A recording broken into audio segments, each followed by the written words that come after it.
everybody, I'm Barney Taylor. Welcome back to In the Record Room, the YouTube show that is for all things vinyl and all things soul. If you're enjoying the episodes, if you want more episodes, if you just want to join our community, then please press the subscribe button below and like the videos as they appear. Talking about liking videos, look who's here today. Collector, occasional DJ, and all-round good egg. It's Steve Johnson. Steve, welcome to the show. Hello, Barney. How you doing?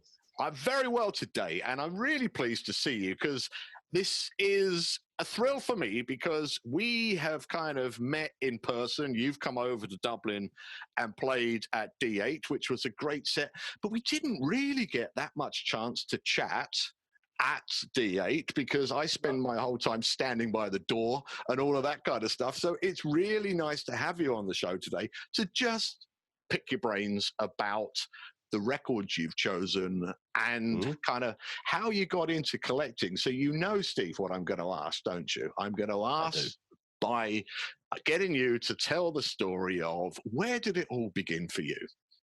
Okay. So I guess it would be similarities with other people on the scene, of course.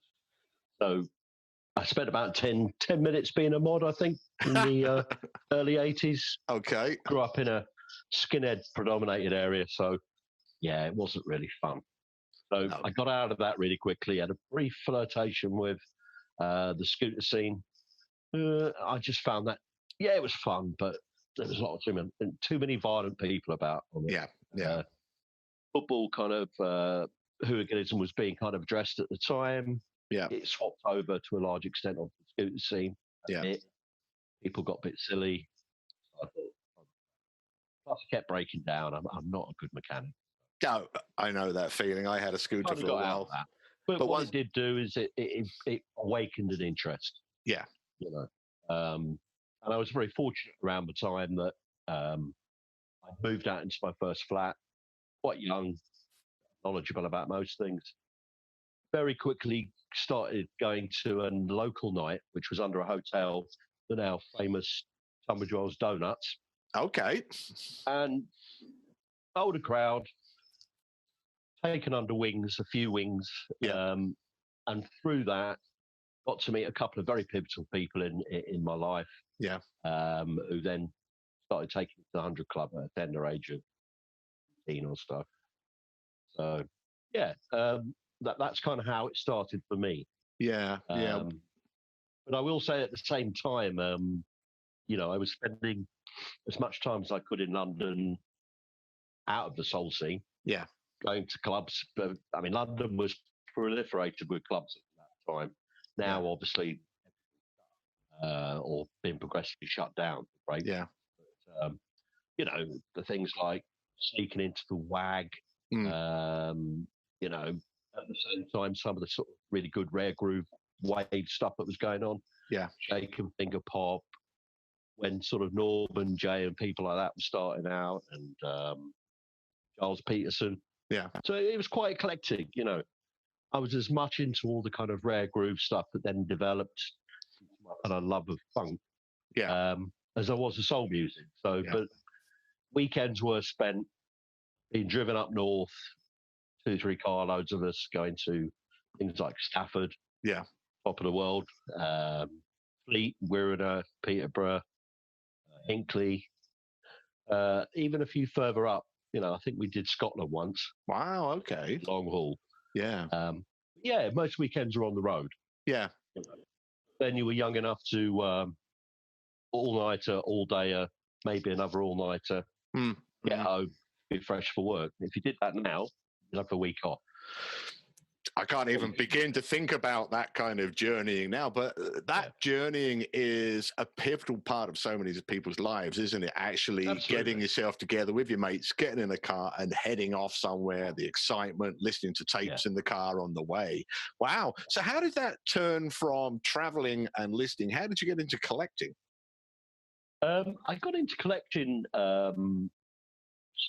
probably when I started going to 100 Club, because you know, I was, if you like, kind of being guided into certain things, being sort of influenced by a lot of things very quickly. Yeah. But the record bar at the 100 Club used to be so good. So I'm not saying it isn't now, but it was particularly then. You could pick up some really good stuff really cheap. I remember my friend Kim Stiles buying me a copy of Sitting in My Class, Ronnie McNair on Dito. Okay. It was pretty cheap. That's £600 now. Yeah. Yeah. Stuff like that. And then got introduced quite quickly onto lists like Anglo-American, Soul Bold, and all those things. Yeah. But there was a certain romanticism with it then, I guess, sounding quite old, I suppose, but you wouldn't find out about nights unless you went to nights. Ah, yeah, that makes sense, of course, obviously before the internet. So, the other way was looking in the back, Black Echoes newspaper. There's nights in there. Yeah. But you used to have to go and get flyers to find out about things. The only way to do that was to actually go to the do. Yeah. So it just leapfrogged.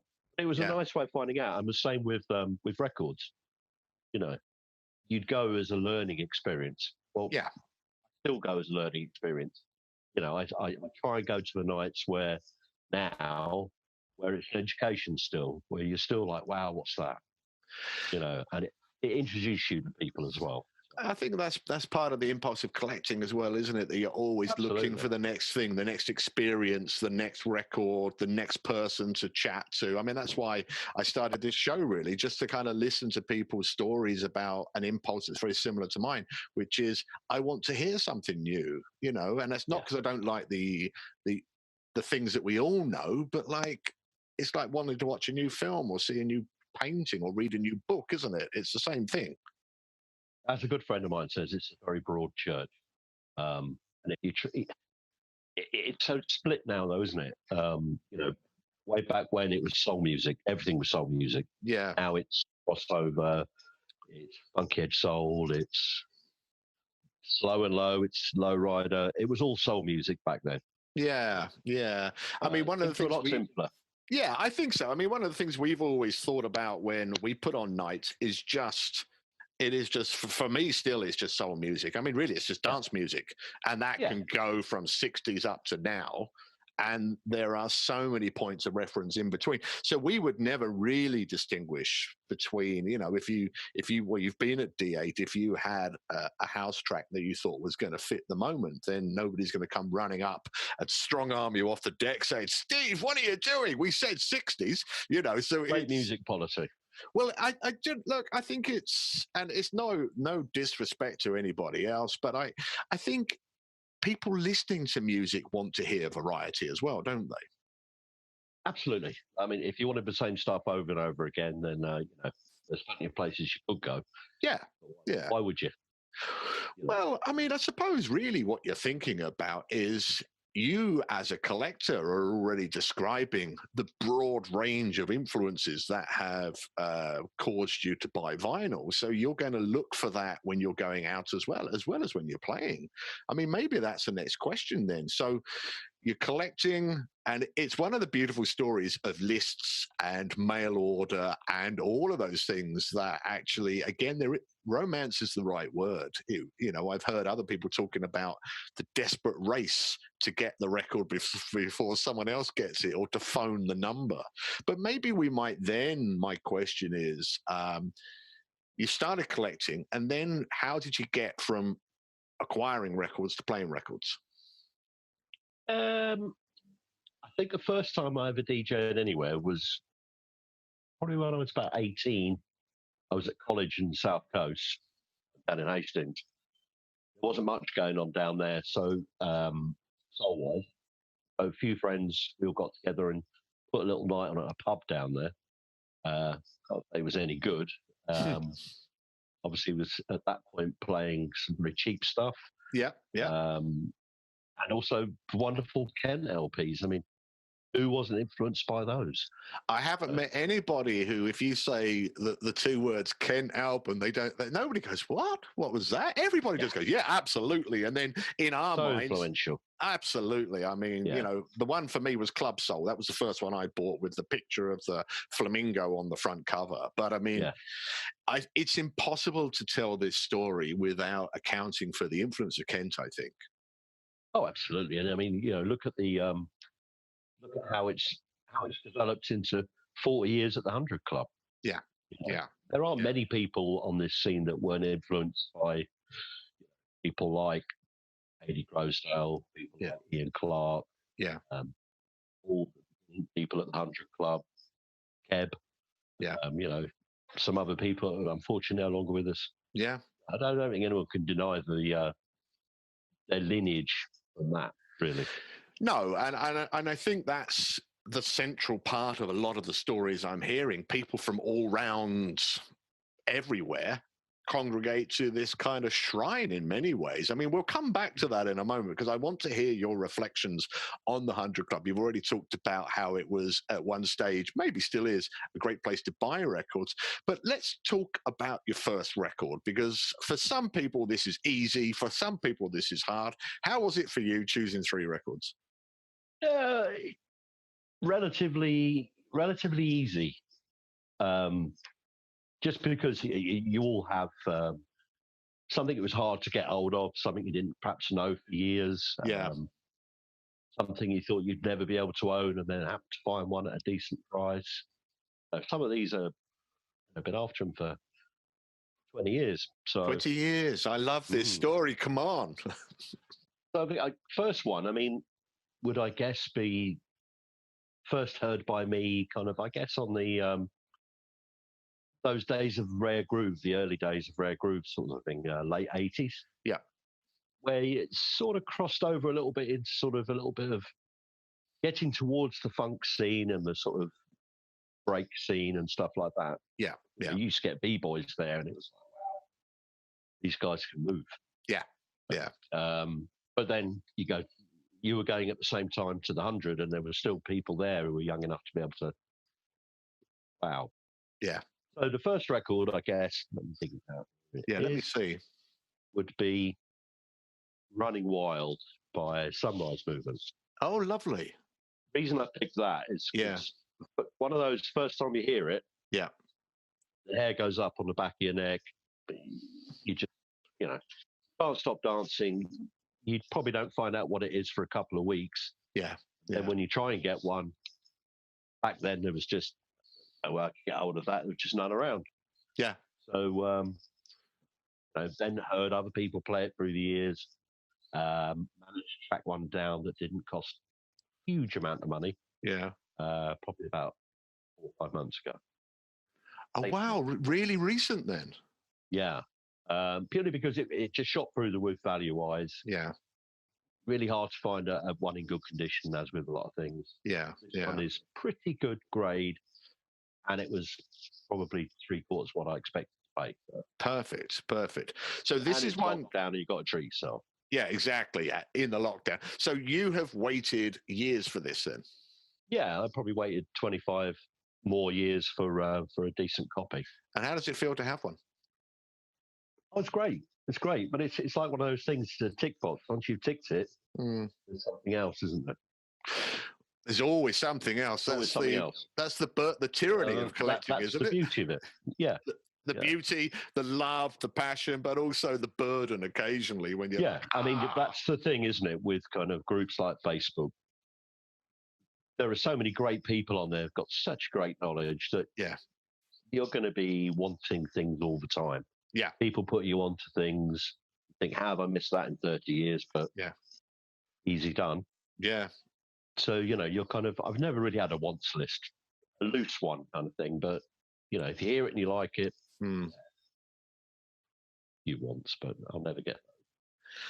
No, I mean, I think for me, Discogs is a little bit like, I don't know, not Wikipedia, but some kind of internet archive. So my want list on Discogs is enormous, but that's not because I'm ever going to buy them. For me, it's like bookmarking them. And I go, oh, yeah. Oh, yeah. And then I don't want to forget that one. No, exactly. Yeah. And then, of course, I forget them because my want list is 45 pages or something now. So you never, in fact, probably 145 pages, but there's something about waiting and wanting and then the pleasure of acquiring. But as you say, then that's not it. You don't just go, right, that's it. Not going to buy anymore, not going to collect anymore. I've got this thing. Well, I suppose, Steve, but like we all need a reason, don't we, to kind of like keep ourselves going. I think I've probably bought records since lockdown started. Yeah. Yeah, most of them aren't at all expensive. But no. You sort of think, well, look, I'm not going out. I'm not paying to travel. I'm not spending huge amounts on alcohol. Yeah. Club prices. Why not? Why not have something to show?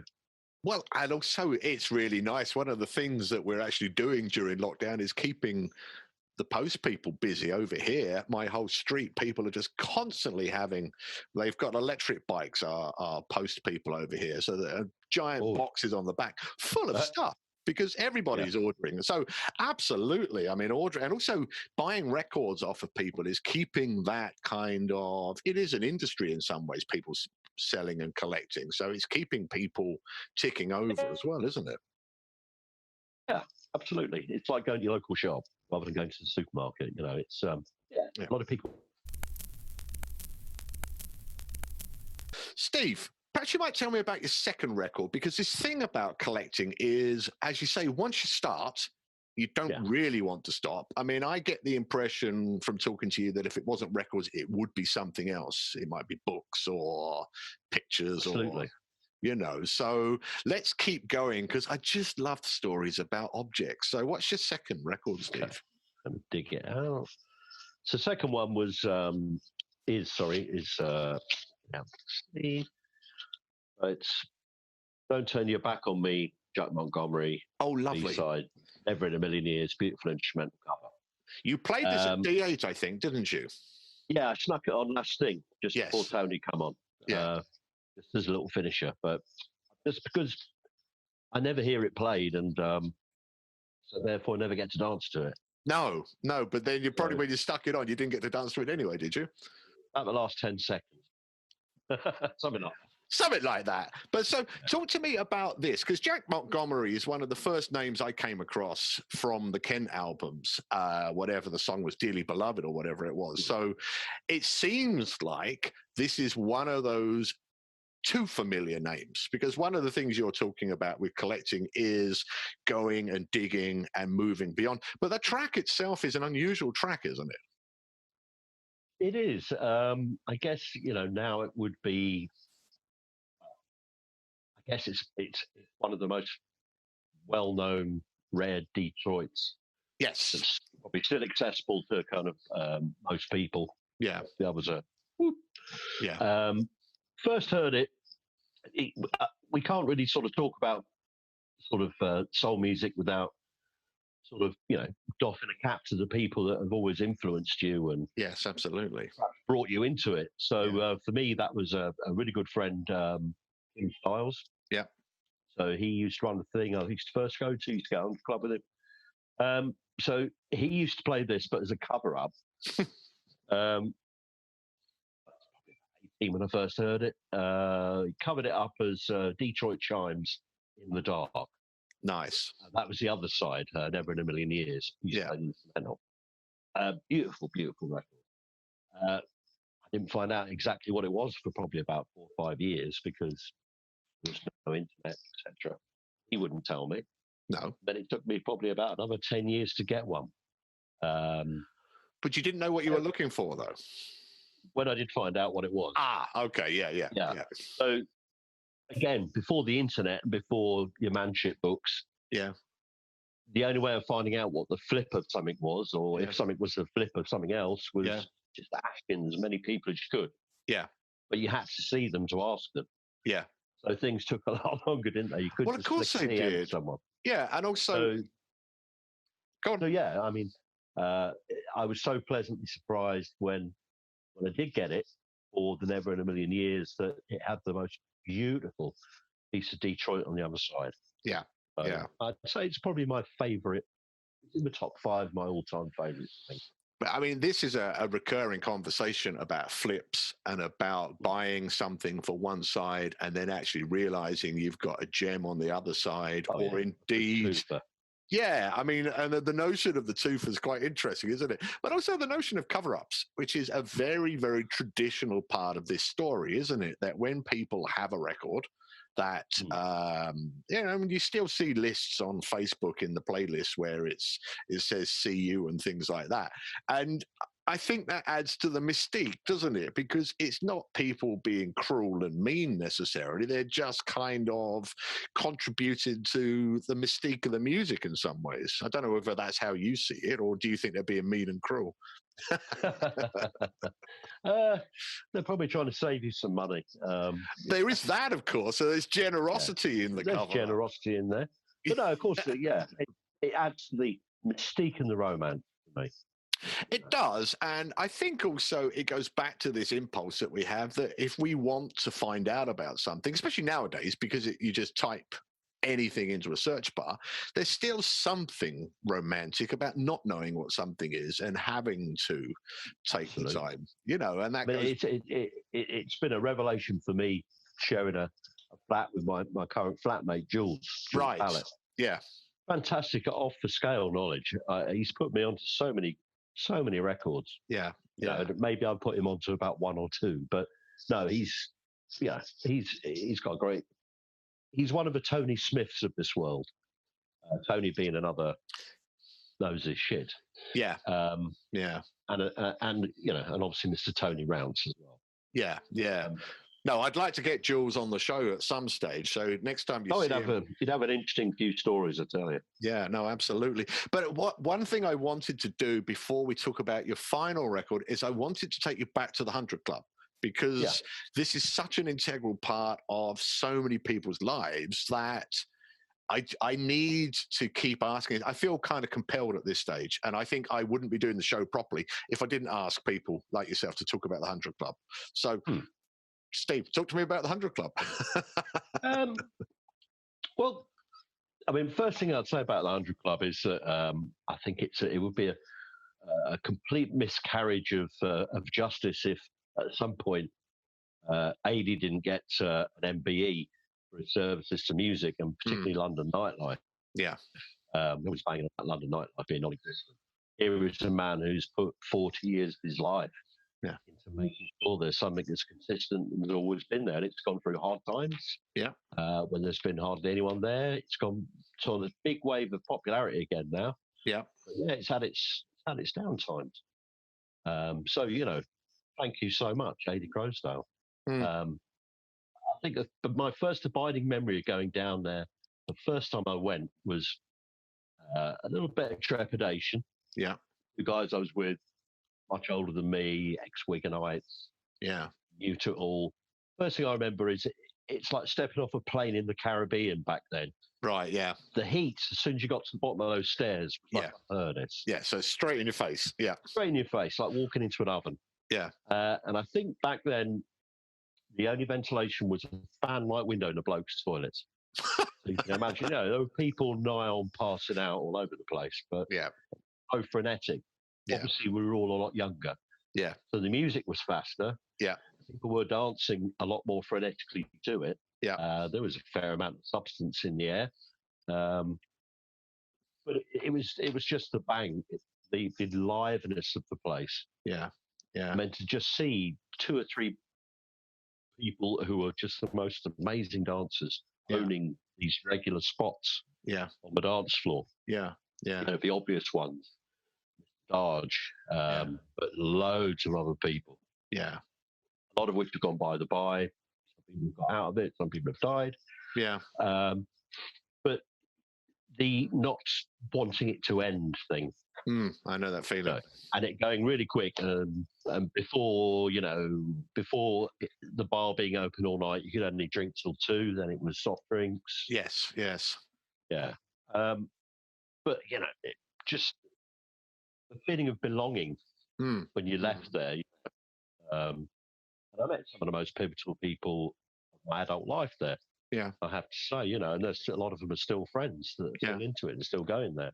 Yeah. But to have lasted 40 years, I mean, there's no other club in the world. So That's the other side of it. There are so Amazing. there are so many mythical places in this kind of story that we're tracing that have had their time, no longer exist, but are forever enshrined in people's memories and define people's lives. And yet there's this place that, as you say, has endured. And endurance is a considerably significant aspect of culture.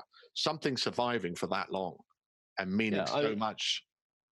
It's seen over 40 years. It's, you know, it's in so many people come and go, but there are still the pivotal people still there. You know, you've still got Mick Smith, you've still got AD, you've still got Butch. You know, you've still got these people that have been doing it right from the beginning. And it still amazes me that, you know, you get people who, obviously Paul flies over from Dublin every time. Andy Newman from Guernsey, without fail. You know, you get Spanish couples coming over, Italian couples coming over.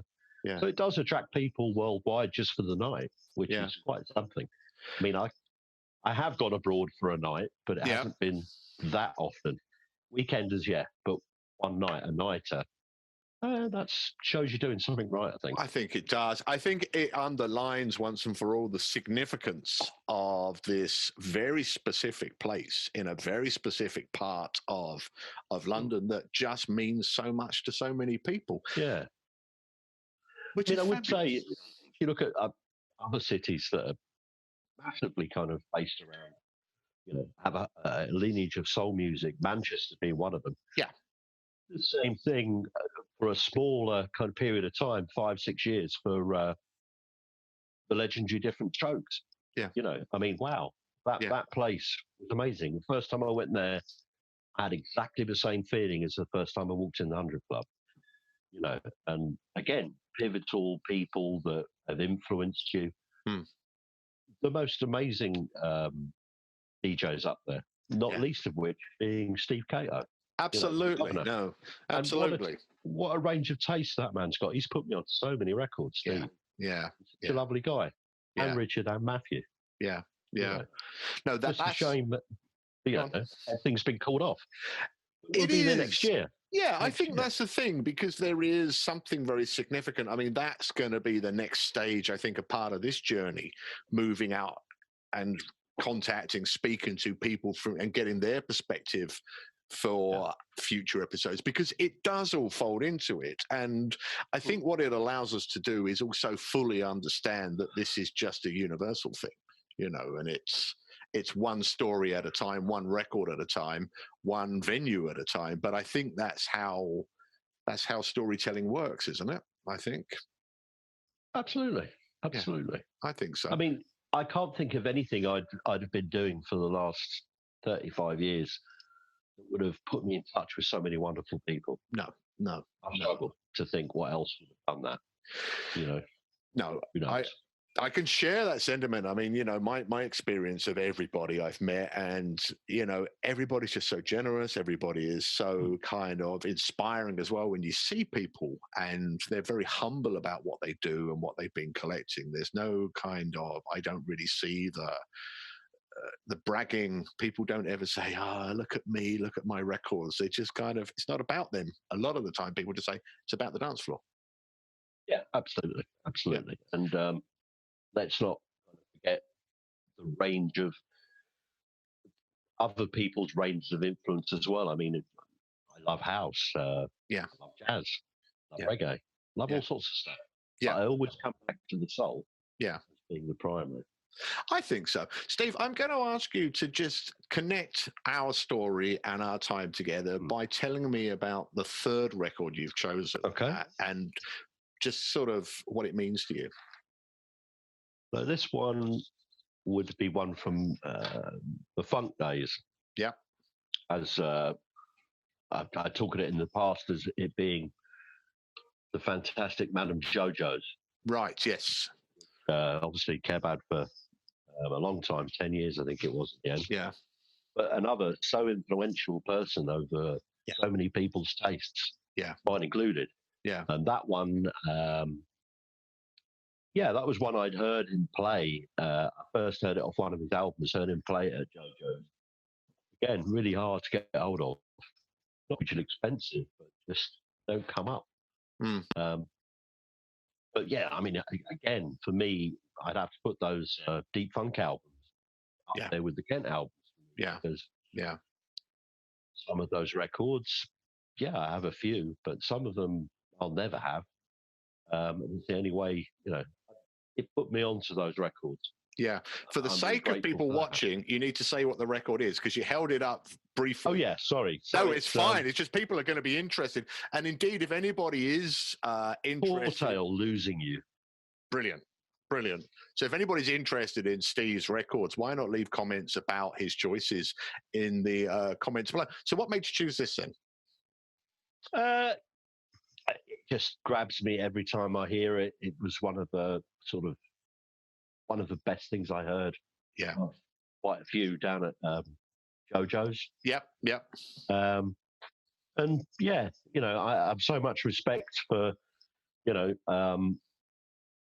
the influence that Keb's had on scenes, and so much respect for him doing what he believes to be, he's just following his nose. He does what he wants to do.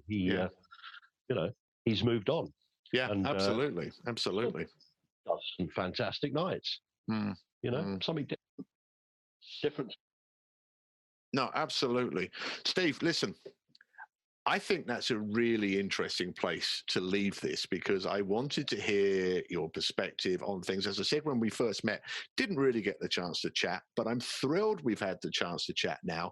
And I really hope that one day we get to chat over a beer in the same room, not over the internet from two different islands. That would be really nice to sit down and just hear more of your stories. But for the moment, Steve Johnston, thanks ever so much for coming on In the Record Room. Chin chin, Barney. Hello, everyone. Chin chin indeed. See you guys.